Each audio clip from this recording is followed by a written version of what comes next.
G'day guys, and welcome to the first of my cheap Jeep rebuild series. If you're looking to get into a Jeep for not much money, or if you just like to see me learn a lot of life's lessons the hard way, then this is the series for you. Back in 2017, I was working in Denver, Colorado with Figs Engineering on the suspension for my ute. A good mate of mine and fellow Formula Drift driver, David Mesker, took me out wheeling in his Toyota Tacoma, and it was an absolute blast.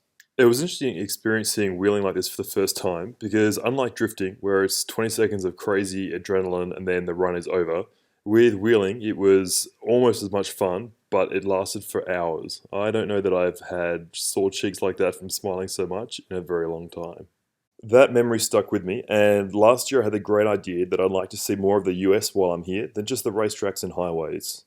I started chatting with a few of my partners, and they thought that that was a great idea as well, and so here we are. I always see incredible photos of America and whatever it is that they call their outback, and so the decision was made that when in Rome, I should do as the Romans do, and unlike Frederick, who bought a fake Jeep and got it stuck, I bought a real one and got it stuck. To put the popularity of Jeeps in America into perspective for my mates back home, there's literally 9 of them on just the small street that I live on. And as I would soon discover, there's a thing called the Jeep Wave, where you are legally obliged to wave at every other Jeep owner as you pass by, or else face capital punishment. The crazy thing was that when I went to buy a used one, the prices had near on doubled because of the pandemic. Because new car dealers couldn't get stock from manufacturers, which in turn put demand on used ones, and because no one was driving, nothing was getting crashed, which meant the demand for salvage ones had also gone through the roof as well. After a lot of hunting, I found this crashed one for not much money. And besides, what kind of a build series would this be if I just cheated and bought a new one off the showroom floor? So when I first found this, I had to determine how much I wanted to bid on it. Here it says it's $4,300, but this is before it even goes to auction, so it's going to go for way more than that.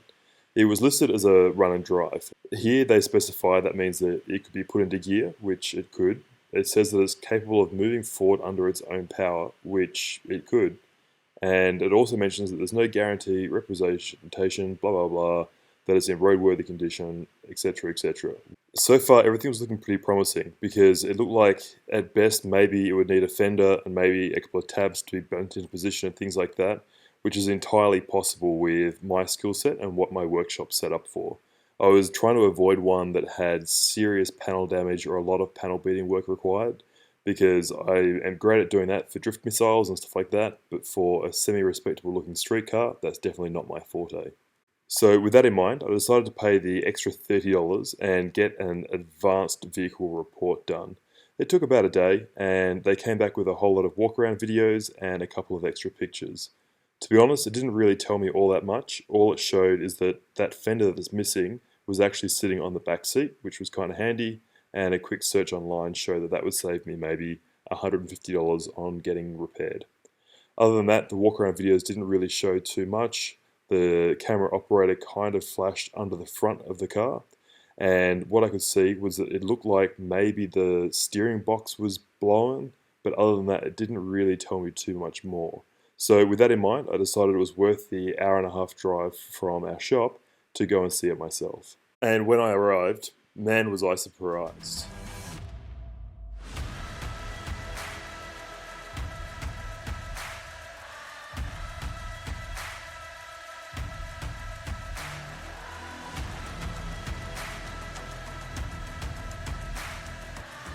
I am, of course, joking. The thing was a complete basket case, and I'm really glad that I went down there and put in the effort to check it out before bidding a single dollar on it. If you're going to try and play the salvage auction vehicle game, I can't stress this enough. Make sure you take someone with you that knows what they're looking at. The trick is to look at what signs you've got as to what the damage might be and why the vehicle was salvaged in the first place. In this instance, on the driver's side, you can see this black rubber mark.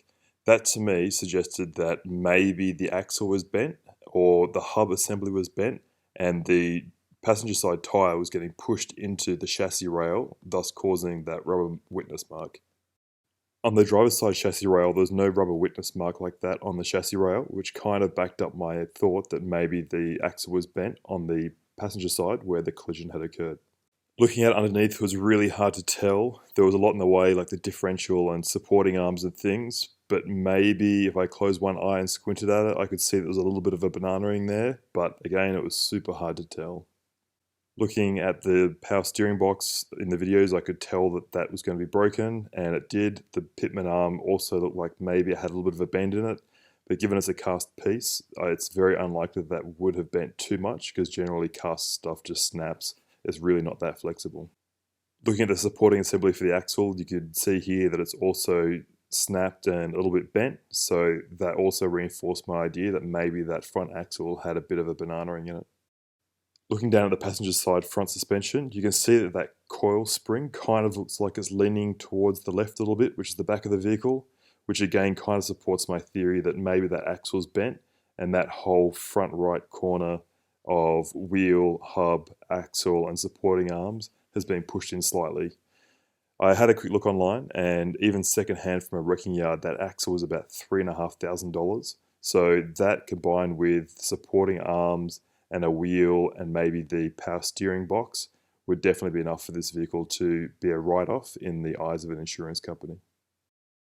So with that in mind, in my back of the napkin calculations, I set my limit at $9,500 and I ended up winning it at $9,400.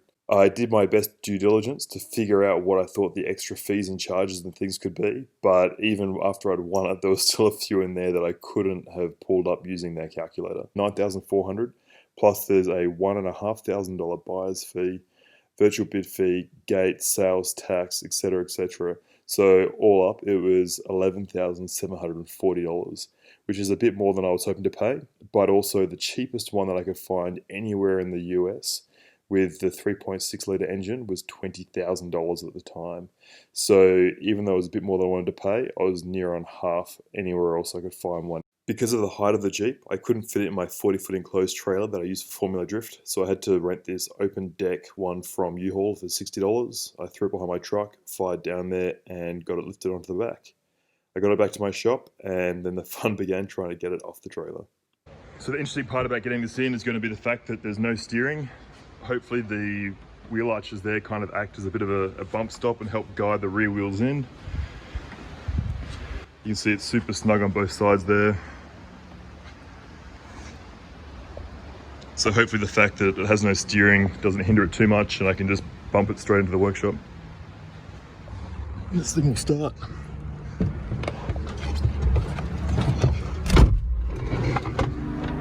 Ooh, buddy. Yep, that window's definitely broken. All right, let's see what we got.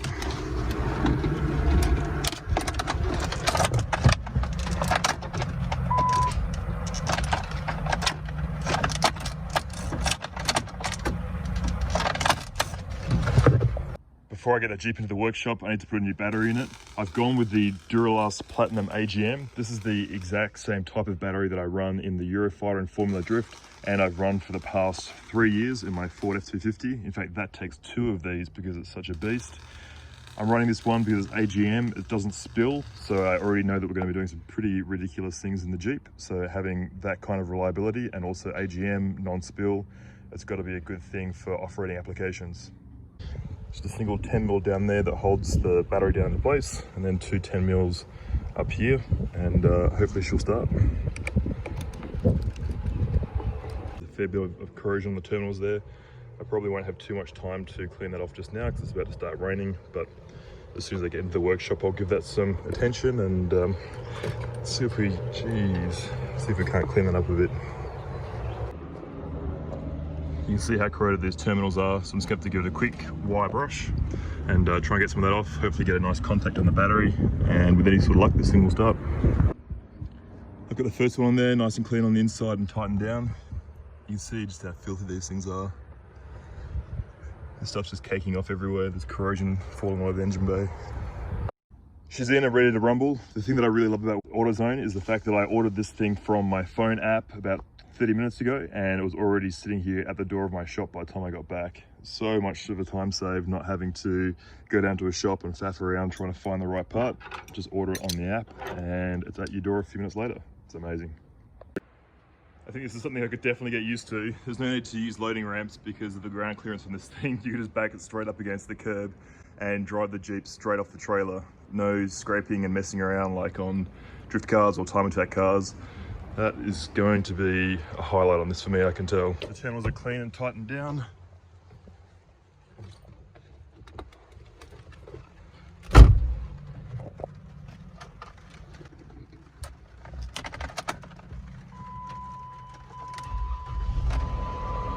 Yeah, baby. Let's see if this dodgy only works. Way.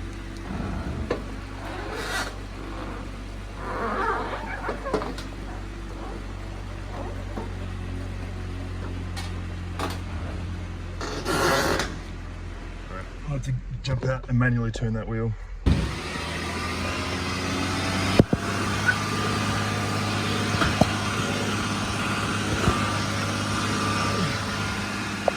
There we go, straight.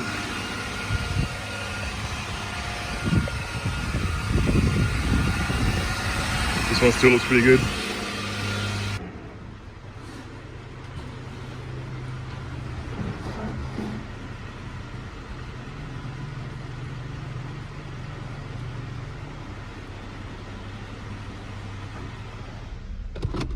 There we have it, Jeep in the shop.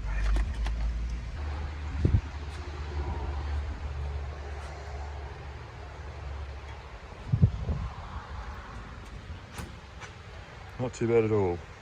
So I've just dropped the trailer back, and tonight's job is to pull out that power steering gearbox. I probably won't get the new one all the way in on my own tonight because it's kind of a two-person job. You can see the Duralast replacement unit here. This thing is an absolute monster. So I think it might be a two-person job to lift it up, one to hold it in place and one to bolt it in. But I'll certainly see how I go. I won't bore you with the details of the entire install. If you need to find out how to install a Jeep JK power steering gearbox, you can YouTube that with someone who's a lot more confident than me. But you can see here where this one's snapped off. Basically there's those 4 bolts there. You have to take this off and drop it down. You have to take the coolant reservoir out of the way. Up here you disconnect the steering shaft going into the gearbox, and then disconnect the 2 hoses going in there, and then this will theoretically just drop down out of the way. Unfortunately, that's all I've got time for today. I'm going to start scouring the internet for parts to get this thing running. Until next time, stay well.